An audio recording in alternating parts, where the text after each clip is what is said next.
La farmacología de la insuficiencia renal crónica es crucial dado que la función renal comprometida afecta a la farmacocinética y la farmacodinámica de muchos medicamentos, principalmente principios generales, ajuste de dosis. Los riñones son responsables de la eliminación de muchos fármacos y sus metabolitos en pacientes con IRS. Es necesario ajustar la dosis de estos medicamentos para evitar toxicidad. Las dosis se suelen ajustar en función de la tasa de filtración glomerular. Selección de fármacos se prefieren los medicamentos que tienen una eliminación no renal o que tienen metabolismos inactivos, ya que tienen menos probabilidad de acumularse y causar efectos adversos. Y luego sigue el monitoreo. Es esencial el monitoreo regular de los niveles de fármacos en la sangre, así como de la función renal y otros parámetros relevantes, como por ejemplo pues, los electrolitos y la presión arterial. Siguiente. La farmacología del mal de altura. El mal de altura, también conocido como enfermedad de montaña, es una condición que ocurre cuando las personas ascienden a grandes alturas, generalmente por encima de los 2.500 metros, demasiado rápido, sin permitir que el cuerpo se aclimate adecuadamente. La farmacología del mal de altura incluye el uso de varios medicamentos para evitar y tratar sus síntomas. Aquí se describen los fármacos más comunes utilizados, la prevención, la acetazolamida. Mecanismo de acción: es un inhibidor de la anhidrasa carbónica que induce una acidosis metabólica leve. Esto aumenta la ventilación y mejora la oxigenación. Luego también estaría la dexametasona. Mecanismo de acción: es un corticoide, un corticosteroide que reduce la inflamación cerebral y pulmonar. El tratamiento: la dexametasona, medicamento de acción, reduce la inflamación en casos de edema cerebral agudo. La nifedipina,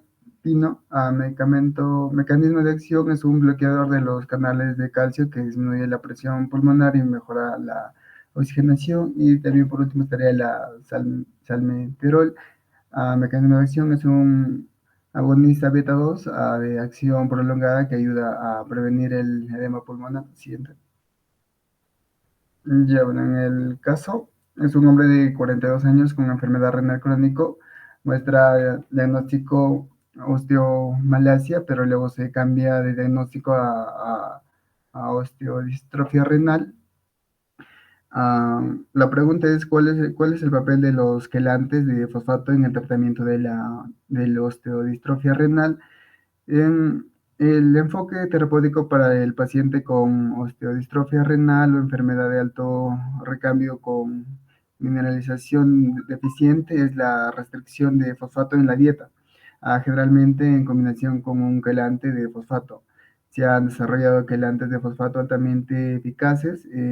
El el Cebelamer es un polímero o fijador de fosfato no absorbible que reduce efectivamente la concentración de fosfato sérico con una reducción correspondiente con el producto calcio por fosfato. El carbonato de lántano es un catión trivalente poco permeable que se utiliza en el tratamiento de la hiperfosfatemia asociada con la osteodistrofia renal. Bueno, siguiente. Continuando con la exposición, voy a hablarles acerca del análisis farmacológico y farmacoterapéutico. En relación al análisis farmacológico, los inhibidores de la enzima convertidora de angiotensina, también llamados como IECA, y los bloqueadores de los receptores se encargan de retardar el daño al riñón, incluso en las personas que no tienen presión arterial alta. Las estatinas son un tipo de medicamentos que se usan para reducir el colesterol. Existen 4 tipos de medicamentos que pueden ayudar a las personas con enfermedad renal crónica, siendo ellos los inhibidores de la enzima convertidora de angiotensina y los bloqueadores o antagonistas de los receptores de angiotensina 2, bloqueadores beta y estatinas. En relación al análisis farmacoterapéutico, los bloqueadores beta disminuyen el riesgo de muerte y de ataque al corazón en las personas que tienen enfermedad renal crónica e insuficiencia cardíaca. Las estatinas disminuyen el riesgo de muerte, de ataque al corazón y de derrame cerebral. En las personas que tienen enfermedad renal crónica y el colesterol alto, los inhibidores de la enzima convertidora de angiotensina reducen el riesgo de muerte en las personas con esta enfermedad y que sobre todo aquellas que tienen proteínas en la orina y que tienen también diabetes con otros factores de riesgo que pueden ocasionar enfermedades del corazón. Siguiente, por favor. Bueno, es el correspondiente artículo científico. Siguiente, por favor. Páseme, siguiente compañero.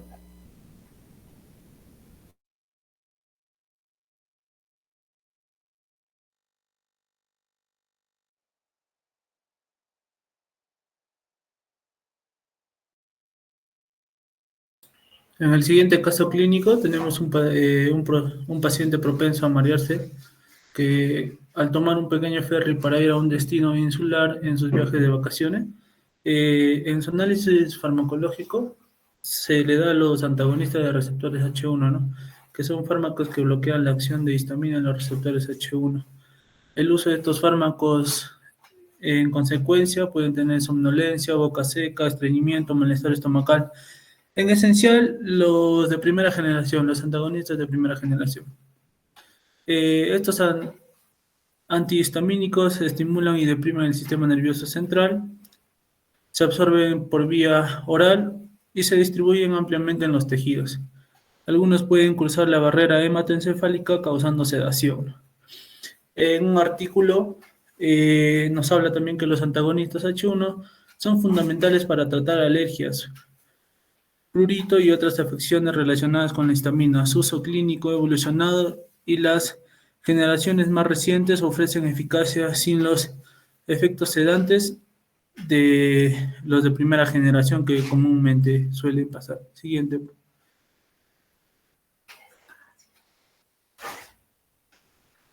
Su acción farmacológica, se han identificado tres tipos de receptores para la histamina, ¿no? El H1, el H2 y el H3.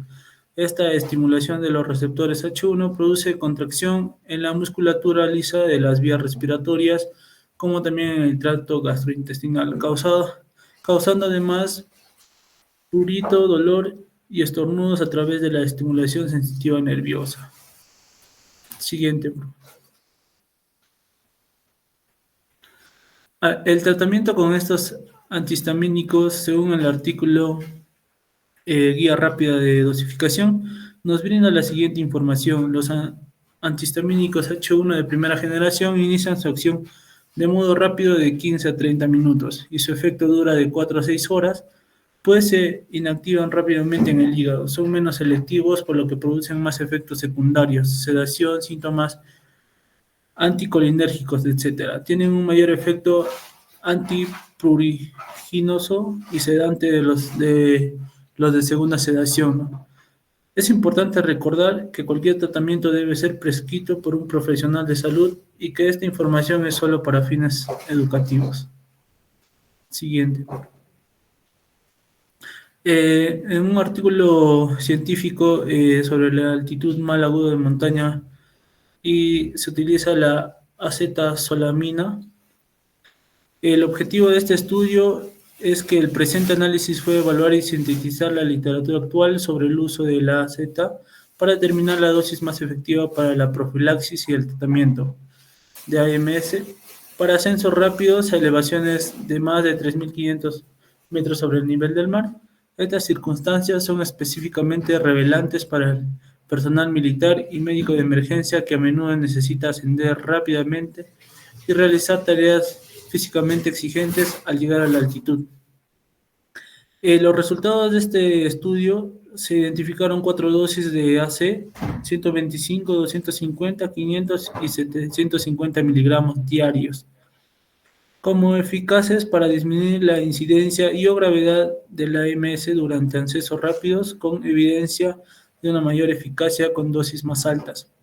En conclusión, para actividades militares, médicas de emergencia u otras actividades que implican el ascenso rápido de altitudes de más de 3.500 metros sobre el nivel del mar, la dosis de 500 a 700 miligramos por día dentro de las 24 horas posterior a la exposición de la altitud parecen ser las más efectivas para minimizar los síntomas del mal de altura. Siguiente. En conclusión, la insuficiencia renal crónica es una afección que afecta la función de riñones a lo largo del tiempo y su tratamiento implica una combinación de enfoques farmacológicos, sustitutivos y dietéticos. Permite ofrecer algunas conclusiones revelantes sobre la farmacología asociada al IRS. El tratamiento del IRS requiere una combinación de enfoque y la farmacología desempeña un papel fundamental. Es importante que los pacientes reciban una terapia adecuada y que se ajustan las dosis según su función renal. En caso del mal agudo de montaña, es una patología común relacionada con la exposición aguda a la altura debido a los efectos de la hipoxia hipobaríca en nuestro organismo. Los síntomas principales del mal agudo de montaña incluyen cefalia, fatiga, mareos, náuseas, vómitos, alteraciones de sueño y anorexia. Para prevenir o tratar esta afección, se han empleado diversas medidas, tanto no farmacológicas como farmacológicas, aunque la acetazolamida se ha utilizado tradicionalmente para el mal agudo de montaña. Su eficacia y seguridad como monoterapia aún no está completamente establecida. Siguiente, por favor. Las bibliografías y gracias. Compañeros, saludo de la mañana y al doctor y a ustedes, compañeros. Bueno, vamos a empezar con el grupo 2, sobre los casos de farmacología de insuficiencia renal crónica y la farmacología del mal de altura.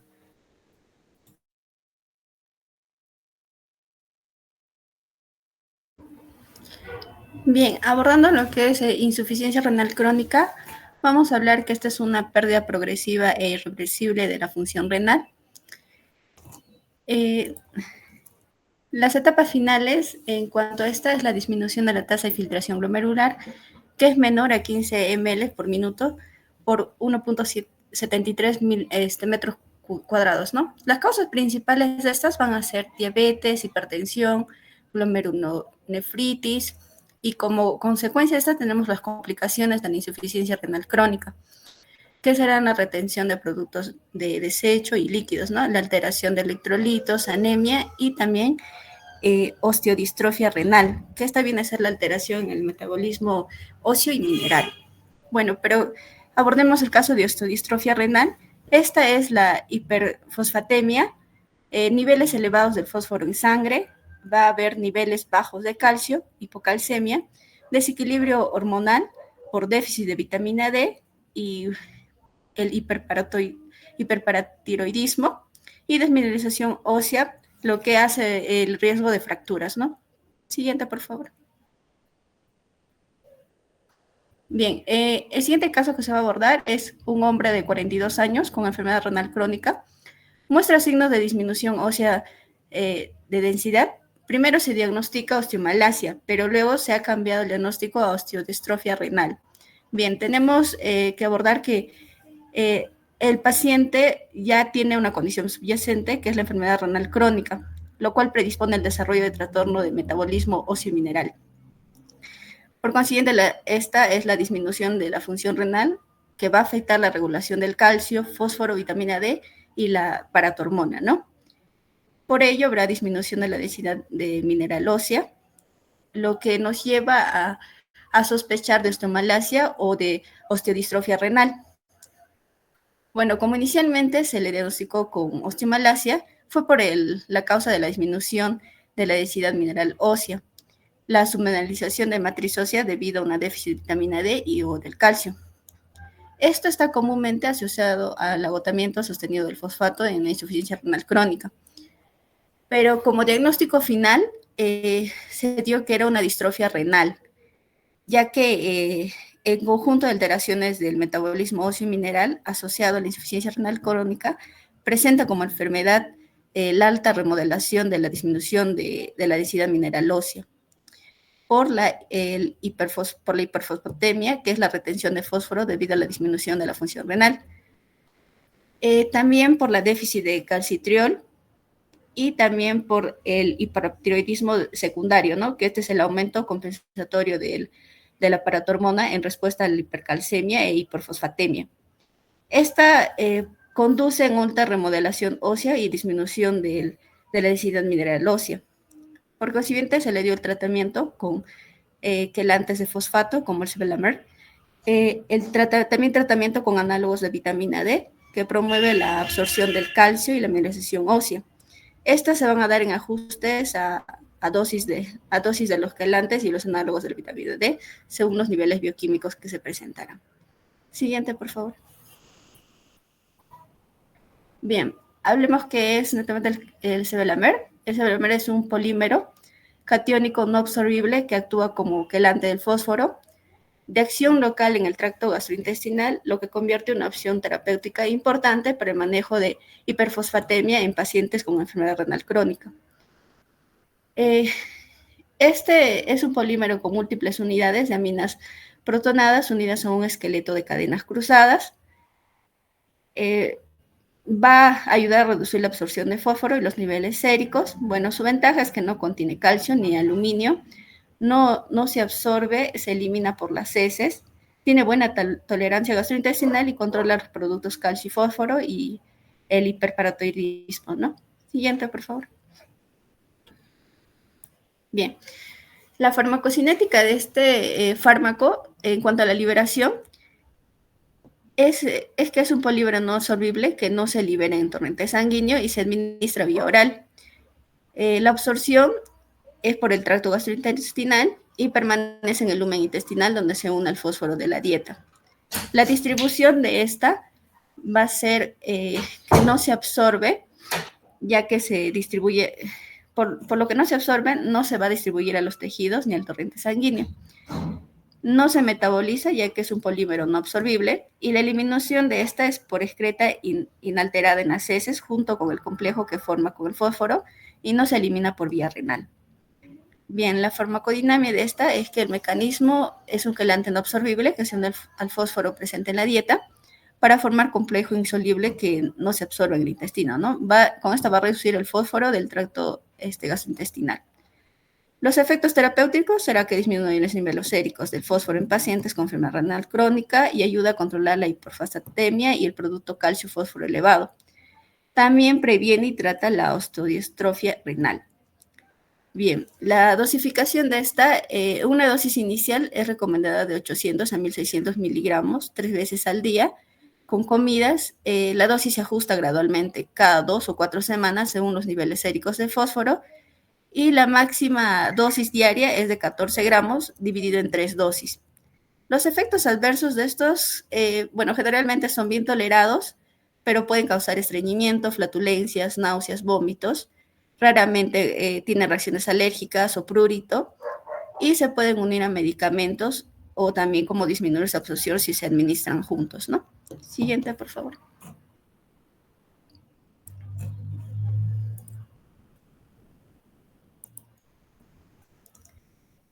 Bien, acá hablemos sobre el algoritmo terapéutico. Bien, se va a empezar por el filtrado glomerular, ya que se va a evaluar la función renal del paciente mediante la tasa de filtración glomerular estimada. Luego de esta vamos a evaluar el control de factores de riesgo cardiovasculares, que, viene a ser la hipertensión arterial, glucemia, diabetes, dislipidemia y tabaquismo, ¿no? Y el cribado de enfermedad renal crónica, lo cual va a ser el diagnóstico para un paciente, ¿no? Si esta, por ejemplo, es un paciente mayor de 60 años, presenta hipertensión, es diabético o tiene antecedentes de enfermedad renal crónica o aguda, para poder llevar un diagnóstico diferencial con falla renal, ¿no? Si va a ser aguda o crónica, para cual vamos a llevar derivación, para cual vamos a poder derivar a algún especialista y según ello vamos a poder estratificar el estadio en que se presenta, ¿no? Si es A1, A2, A3 y los niveles de riesgo que serían bajo, moderado y alto, para definir un manejo adecuado. También tenemos lo que es la proteinuria, que vamos a evaluar la presencia de proteinuria y su necesidad de iniciar tratamientos con inhibidores del sistema renina-angiotensina. En cuanto también se va a evaluar la presencia de anemia, si es necesario iniciar tratamiento con ferroterapia o agentes estimulantes de eritropoyesis. Metabolismo mineral, que va a controlar los niveles de calcio, la sobrecarga del volumen para evaluar el tratamiento a sobrecargo de volumen asociado a diuréticos, si es necesario. el equilibrio ácido-base y electrolitos, que es evaluar y corregir la hiperpotasemia, acidosis y alteraciones electrolíticas, y con algunas restricciones en la dieta, ¿no? Y el uso de resinas y bicarbonato. Bueno, en programación de acceso vascular, más que todo es planificar y preparar el acceso vascular para la diálisis, según sea necesario. Y la clínica urémica, pues va a ser más que todo evaluar si el paciente presenta síntomas o signos de uremia, como hiperpotasemia, acidosis, sobrecarga de volumen y otras indicaciones de diálisis, ¿no? Siguiente, por favor. Siguiente, por favor.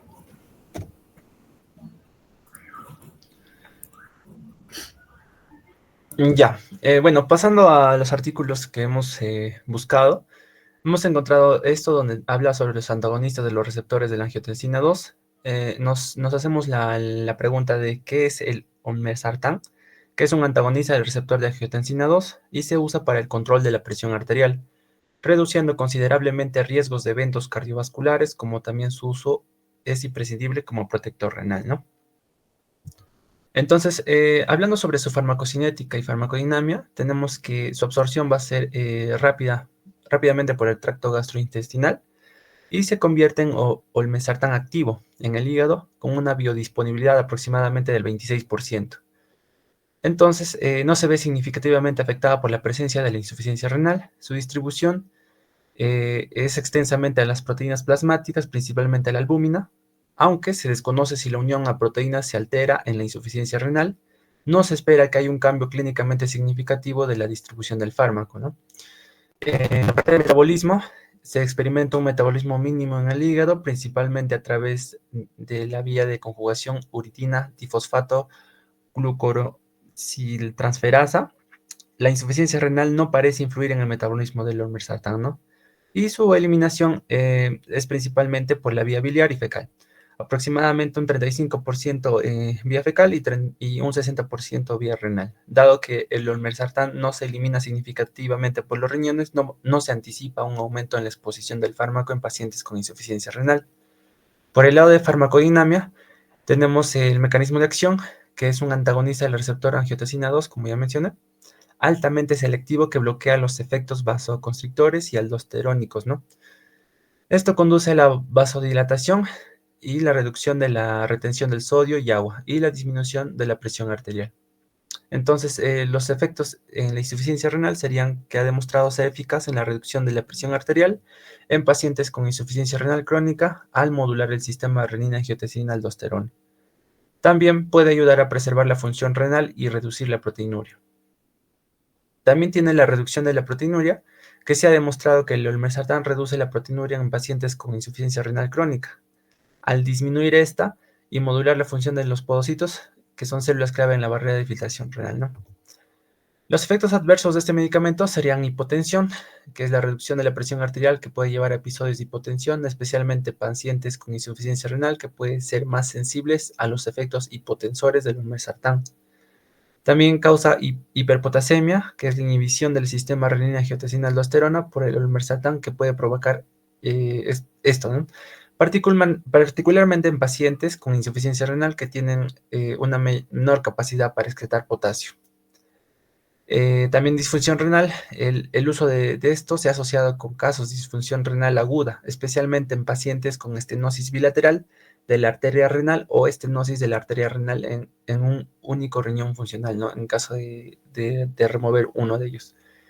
También otros efectos adversos son comúnmente asociados, incluyen mareos, fatiga, dolor de cabeza, tos y otros trastornos gastrointestinales como diarrea y dispepsia.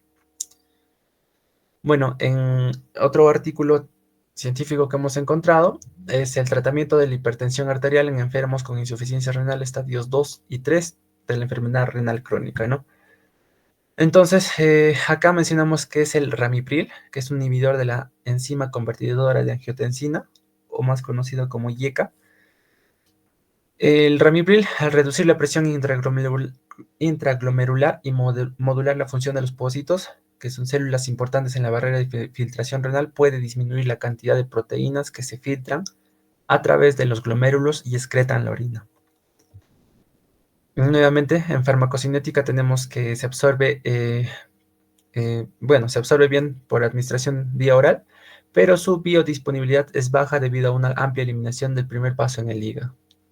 Su distribución de forma activa, se une extensamente a las proteínas plasmáticas, principalmente a la albúmina. Al igual que el otro fármaco que hemos visto, esta también participa principalmente en la función del albúmina, ¿no?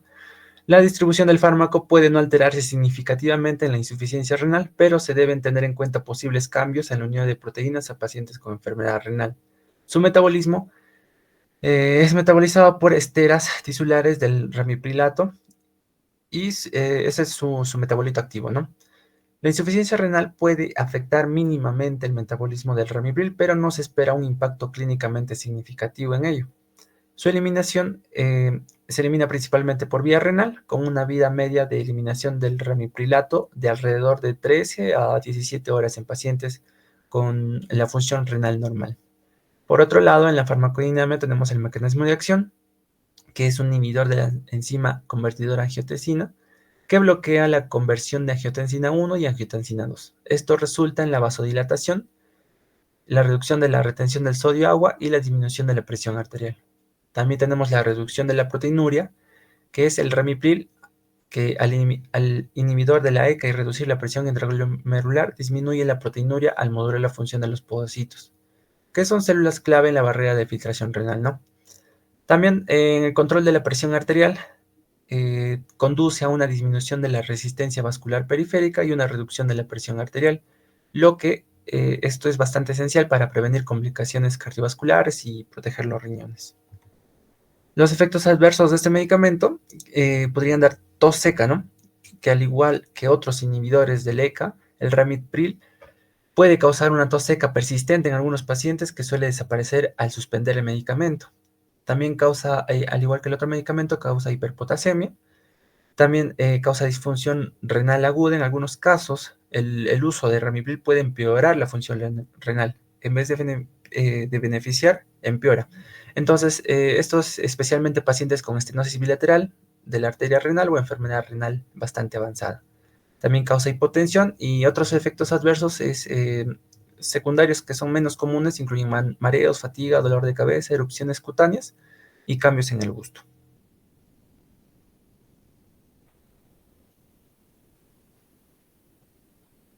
Y ahora vamos a hablar del caso clínico 2, que se trata de un edema agudo de pulmón de reentrada a gran altitud. Bueno, esto habla de un adolescente de 14 años que es residente del Alto La Paz y se va por 15 días a Palos Blancos.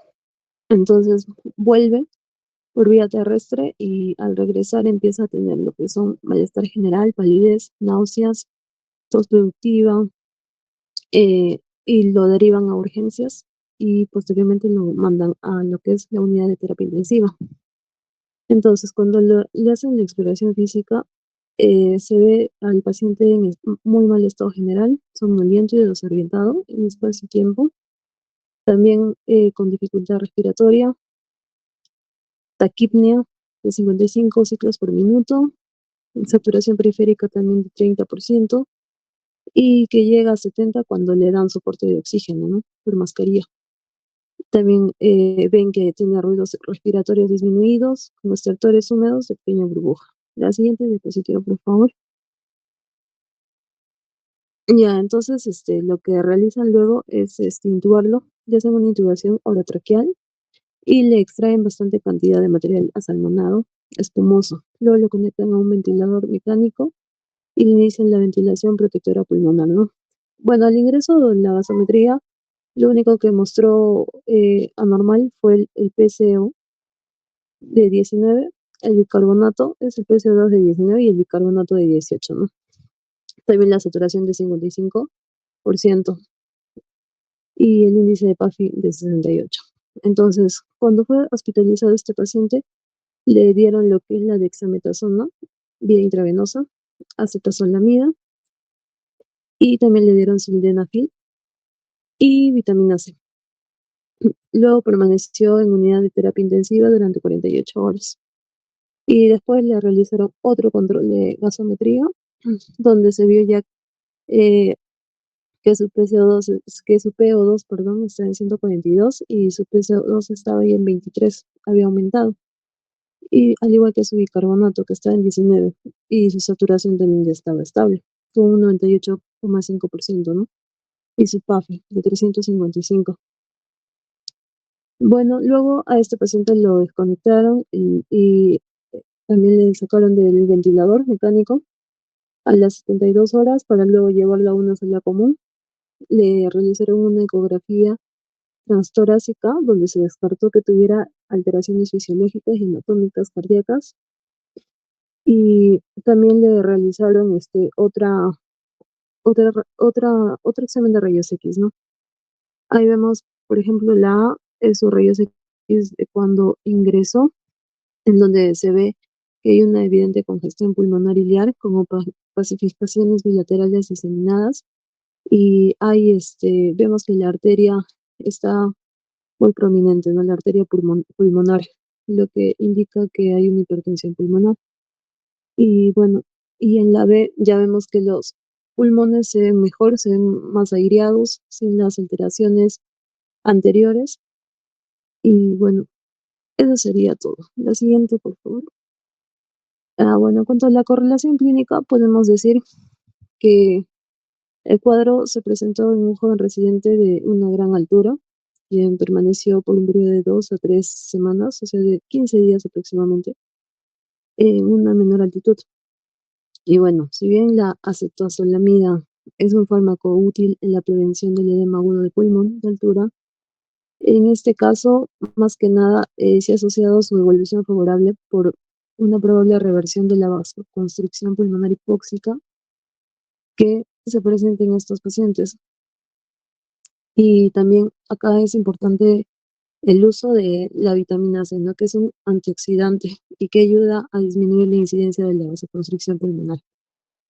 Siguiente, por favor. Ya, acá vemos un poco de la farmacodinámica y farmacocinética de la acetazolamida. Como ya venían mencionando los otros compañeros, la acetazolamida es un inhibidor enzimático que actúa sobre la anhidrasa carbónica, que es la enzima que cataliza la reacción reversible de hidratación en ácido carbónico. En cuanto a su farmacocinética, bueno, se va a unir a las proteínas en un 90%. Su acción comienza a los 2 minutos, su efecto máximo se va a dar a los 15 minutos y la duración va a ser de 4 a 5 horas. Su eliminación va a ser por vía renal. Y en cuanto a precauciones, en el embarazo tiene una categoría de riesgo C, por lo que se debe evitar en el primer trimestre. En lactancia materna, sí, normal. En cuanto al, hay que tener cuidado también con las personas que tienen daño hepático, daño renal, acidosis, diabetes mellitus y glaucoma. La siguiente, por favor. Ya. Ahora vamos a hablar de la vitamina C. Bueno, la vitamina C, también llamado ácido ascórbico, es una importante vitamina hidrosoluble, un antioxidante. Y bueno, esto es importante para la biosíntesis de la hidroxiprolina, que es un precursor de colágeno, osteoides y dentina. En cuanto a su farmacodinámica, es un donante de electrones de varias enzimas humanas, algunas de las cuales van a participar en la hidroxilación del colágeno, otras en biosíntesis de carnitina y otras en biosíntesis de hormonas y aminoácidos. El ácido ascórbico tiene un papel muy importante en la síntesis del tejido conectivo, que se pone de manifiesto en el deterioro del tejido elástico, que se produce en el escorbuto, también en la enfermedad de deficiencia de ácido ascórbico, ¿no?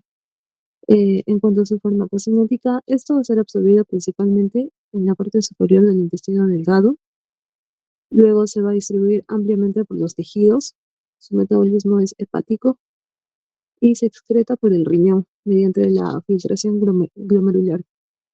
Muy poca cantidad sin metabolizar o como metabolitos, excepto en dosis elevadas, ¿no? La excreción urinaria va a aumentar cuando las concentraciones en plasma sean mayores a 1,4 miligramos o sobre 100 mililitros. Y en la diálisis también esto se puede eliminar por ahí, ¿no? Por la hemodiálisis. En cuanto a sus precauciones, esto es lo que es la hemocromatosis, la anemia sideroblástica, talasemia, cálculos renales, altas dosis van a precipitar los cálculos de oxalatos, y también los pacientes que tienen dieta con restricción de sodio deben tener en cuenta que cada gramo de ácido ascórbico aporta 5 equivalentes de sodio, ¿no? La siguiente, por favor. Bueno, esos son los artículos. Le voy a dar paso a mi compañero. Bien, continuando con la exposición, vamos a ver ahorita el artículo que se eligió. El primero fue del año 2022, que es patología y terapia en un mal de altura. Siguiente, por favor. En resumen, lo que nos habla el artículo va a ser, bueno, en la terapia, el mal de montaña agudo y un edema cerebral. Lo que nos recomienda en un mal de montaña agudo moderado se trata con reposo, AINES, antieméticos. Cuando ya es severo, se utiliza el ACE y requiere un descenso, una cámara hiperbárica, oxígeno y esteroides. La hiperventilación también puede aliviar temporalmente los síntomas. Dentro de los medicamentos ya mencionados, los inhibidores de la anhidrasa carbónica, como la acetazolamina, la metazolamina, con los corticosteroides, como la dexametasona, la medroxiprogesterona, y entre los AINES encontramos el ibuprofeno, el paracetamol, la aspirina. Los agonistas del receptor 5-HT, como el sumatripán, y los anticonvulsionantes, como la gabapentina. Siguiente, por favor. El siguiente artículo que se revisó lleva de título Mal de altura y es del año 2022. Siguiente, por favor. Siguiente. En resumen, esto nos dice que el tratamiento de mal de altura se va a tratar de acuerdo a los síntomas leves o síntomas graves, pero se recomienda como un mejor tratamiento el descenso. Cuando es un síntoma leve, se utiliza detener el ascenso, líquidos, la ingesta de líquidos, paracetamol y algunos AINES. Cuando los síntomas son graves, se recomienda el descenso, acetazolamida y dexametasona, como también los ACE o APE, y un descenso inmediato. Se utiliza también el oxígeno, fármacos o cámara hiperbárica, si no es posible descender.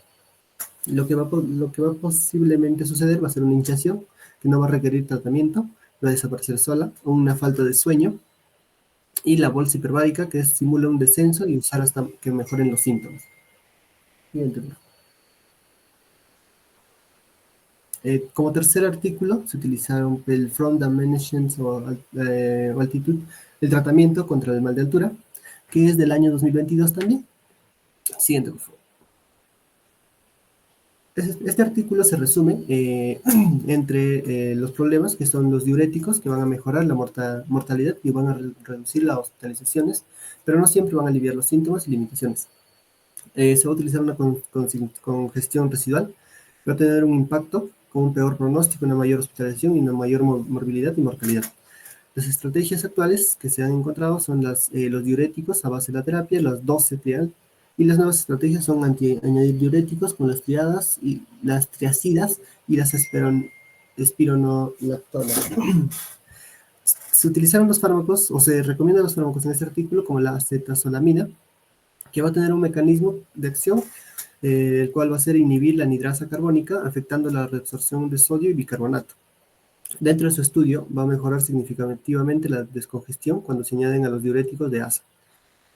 Un estudio presenta unas características en pacientes mayores y representativos en su uso prolongado y un perfil de seguridad aceptable y de bajo costo. Sus limitaciones va a ser que no reducen en rehospitalización o mortalidad, no incluyen en pacientes con SGLT2I. Como conclusión, va a ser un potencial la acetazolamida útil para la congestión persistente de la mal de altura agudo descompensado. Se van a necesitar más estudios para confirmar la eficacia y seguridad. Siguiente, por favor. Y como cuarto artículo se utilizó este que lleva el título Mal de altura, que es del año 2015. Bueno, 2023 creo, no sé, nota. Siguiente, por favor.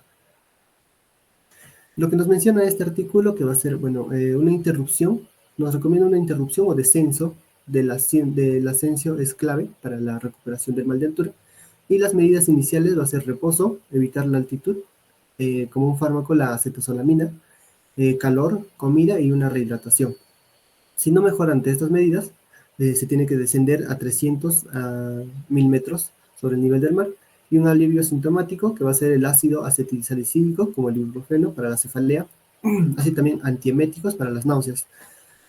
En situaciones impeditivas se va a utilizar el oxígeno, una cámara hiperbárica portátil, y la acetazolamida oral.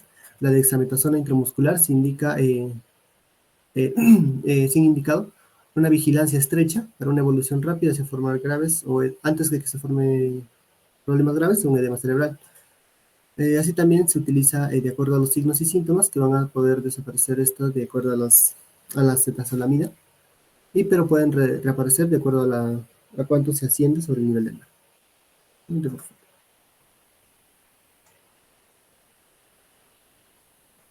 Y bueno, a medida de conclusión, vamos a decir que la farmacología de la insuficiencia renal crónica y del mal de altura implican consideraciones específicas en el uso de medicamentos.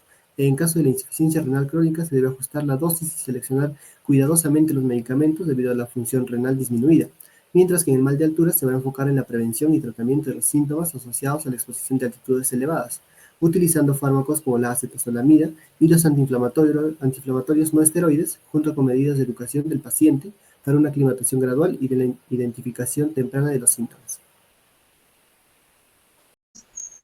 Por favor, pasa lista por interno. Siguiente grupo. Muy bien, foto, adelante. Levanten su mano, por favor, chicos, y alcen su mano.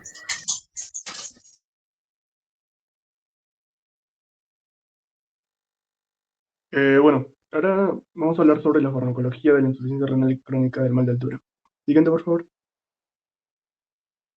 Para empezar, de manera de introducción, hablemos sobre la insuficiencia renal crónica. Pues es una enfermedad progresiva, caracterizada por la pérdida gradual e irreversible de la función renal, a medida de que los riñones dejan de filtrar adecuadamente los desechos y el exceso de líquido en la sangre. Se acumulan toxinas en el cuerpo, lo que conlleva complicaciones graves y finalmente la necesidad de diálisis o trasplante renal. El tratamiento farmacológico son medicamentos inhibidores de la enzima convertidora de angiotensina y bloqueadores de los receptores de angiotensina 2. Esto con el objetivo de ralentizar la progresión de la enfermedad renal, controlar los síntomas y manejar las complicaciones, así mejorando la calidad de vida del paciente. Por otro lado, el mal de montañas, la enfermedad de altitud, es una condición médica que ocurre cuando una persona asciende a grandes altitudes demasiado rápido, resultando en una menor disponibilidad de oxígeno. Esta condición puede provocar una serie de síntomas que varían desde los leves hasta potencialmente mortales. Los fármacos principales empleados son la acetazolamida, dexametasona, nifedipino, sildenafilo y el tadalafilo. El tratamiento debe ser personalizado y es crucial combinar las intervenciones farmacológicas con estrategias no farmacológicas para lograr los mejores resultados. Siguiente, por favor. Ahora hablamos sobre el caso 1.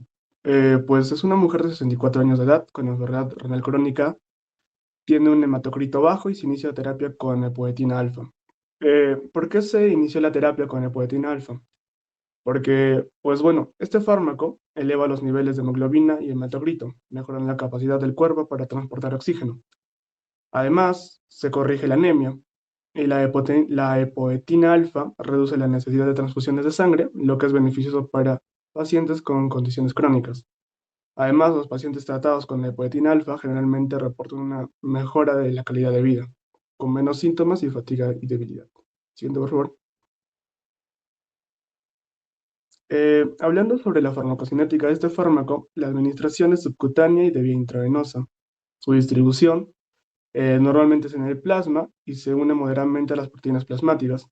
El metabolismo es hepático y además en el sistema reticuloendotelial, la excreción es renal, el tiempo de vida media, dependiendo si es que es subcutáneo, es de 24 a 26 horas, y si es que es intravenoso, entre 2 a 16 horas. Siguiente, por favor. Las contraindicaciones absolutas y secundarias. Hablando sobre las contraindicaciones absolutas, tenemos 3, lo que es la hipertensión no controlada, ya que no se debe dar este medicamento en pacientes con hipertensión no controlada, porque la presión arterial se puede elevar más. En la hipersensibilidad lo que puede producir es anafilaxia, erupciones cutáneas y otras reacciones alérgicas graves. Además, en pacientes con aplasia pura de células rojas, después de tratamiento de cualquier eritropoyetina, no se debe recibir lo que es la epoetina alfa, ya que es una condición en la que el cuerpo deja de producir los glóbulos rojos debido a la producción de anticuerpos contra la eritropoyetina. Y en las contraindicaciones secundarias tenemos lo que son las condiciones tromboembólicas, ya que este fármaco puede provocar lo que son trombos y puede provocar trombos. En neoplasias malignas, pacientes con cánceres, esencialmente en aquellos que no son tratados con quimioterapia o radioterapia, el uso del fármaco también puede estar contraindicado porque puede aumentar la proliferación tumoral. Siguiente, por favor. En advertencia y precauciones es importante el monitoreo de la hemoglobina, ya que es crucial evitar los niveles excesivos altos de hemoglobina. Esto puede aumentar el riesgo de complicaciones cardiovasculares y tromboembólicas. En el hierro, antes y durante el tratamiento con epoetina alfa es importante asegurar que los pacientes tengan niveles adecuados de hierro, ya que si existe una deficiencia de hierro puede limitar la efectividad del tratamiento. Y el manejo de la hipertensión es importante controlar la presión arterial, es antes y durante el tratamiento con el fármaco. Siguiente, por favor. En el algoritmo terapéutico tenemos que ver los antecedentes personales, antecedentes familiares y la anamnesis. En todo caso, se usa una ecografía renal para observar si los riñones son pequeños o no son pequeños. Si no son pequeños, puede ser quistes o no quistes. Si son quistes, normalmente es una polioquistes renal, y si no son quistes, tiene que hacer un análisis de sangre y de orina, para descargar si es que es diabetes o un mieloma. Por otro lado, si es que son riñones pequeños, menores a 10 centímetros, el análisis de sangre y de orina es crucial para ver si existe una hipertensión alta. Si es que existe una hipertensión alta, puede ser algo hereditario, una nefropatía, una polionefritis, etc. Siguiente, por favor.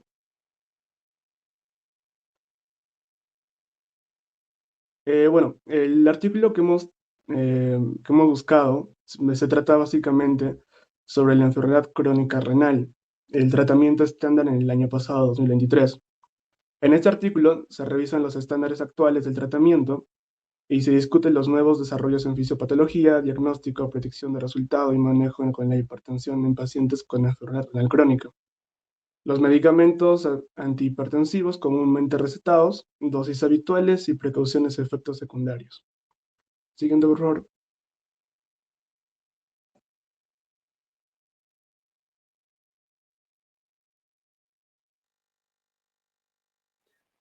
Continuando con la exposición. Vamos a hablar del 7.2, el cual es un paciente que acude a consulta pidiendo recomendaciones para el próximo viaje a Nevada de Huascarán, ¿no? Y se le receta acetazolamida como medida de profiláctica para su viaje, ¿no? ¿Cuáles son las dosis recomendadas de acetazolamida? En este caso vemos la recomendación de acetazolamida varía según la condición en la que se encuentre el paciente.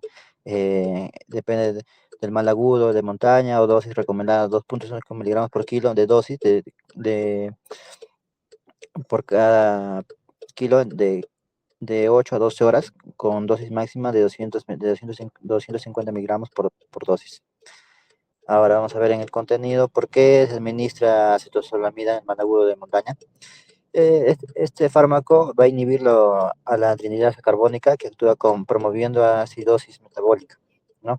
Leve y el aumentar la excreción renal del carbonato de estimulación va a estimular la respiración, la reducción de la presión intracraneal, la acetomalida, producción de líquido cefalorraquídeo, la cual puede ayudar a la disminución de la progresión intracraneal.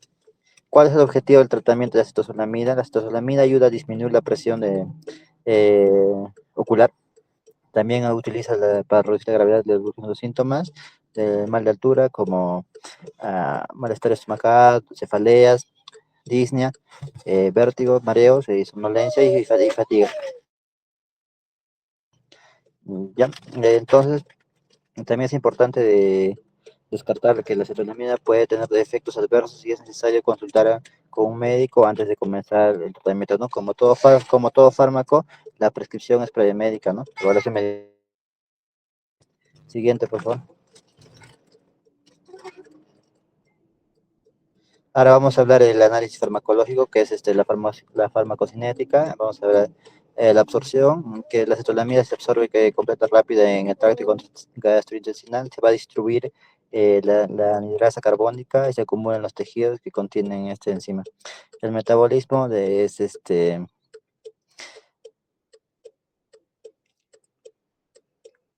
la excreción va a ser biliar y aparte oral va a ser renal. Pues una vida media de semivida de 12 horas. En la farmacodinamia vamos a ver que tiene un mecanismo de inhibición de anhidrasa carbónica. Va a catalizar la reacción reversible de hidratación de ácido carbónico enzima en el organismo, como corazón, riñón, pulmón, cerebro y vasos capilares, entre otros. Va a desempeñar el papel de mantener el equilibrio iónico, entre agua y sales. Siguiente. Las advertencias y contraindicaciones en su empleo de este medicamento va a ser en pacientes tratados con fármacos antipilépticos, tendencias suicidas, ideas de comportamiento suicidia, un metaanálisis de ensayos clínicos controlados como placebo, fármacos antipléjicos, mostró ligero aumento en el riesgo del comportamiento suicida. En diabéticos puede aumentar o disminuir la concentración de la glucosa en sangre y orina. Cálculos biliares, en pacientes antecedentes, cálculos renales, se debe sospechar, ¿no? Con el riesgo de hipersensibilidad, las reacciones de hipersensibilidad pueden recurrir si vuelve a administrar derivación de los sulfamidas o sulfonamidas, independientemente de la vía de la administración. La hiperamonemia puede aumentar hiperamonemia en pacientes con insuficiencia hepática. El mecanismo es probablemente el aumento de la respiración tubular renal secundario a la alcalinización de la orina. Siguiente. Ahora vamos a ver la interacción con otros fármacos. Ajustar estas dosis con hipertensivos, glucósidos cardíacos para esto va a evitar anhidrasa carbónica, la topramina, el riesgo de depresión respiratoria con triazolam, potencia con hipocalemia producida por corticoides, riesgo de toxicidad, disminuye el efecto de sales de litio. En el laboratorio vamos a ver que disminuye el potasio y formación de elementos celulares sanguíneos, aumenta ácido úrico en pruebas de sangre, suero y plasma. Va a alterar la prueba de proteínas de orina y evaluación cefalina. Contraindicaciones van a ser la hipersensibilidad al principio activo a este fármaco, va a ser las alergias o sulfamidas, pacientes con insuficiencia renal grave, filtración glomerular inferior a 10 mililitros por minuto,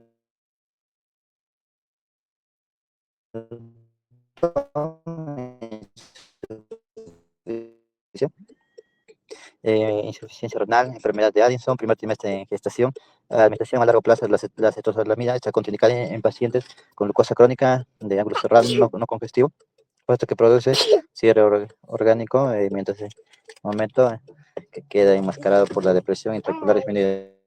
Siguiente.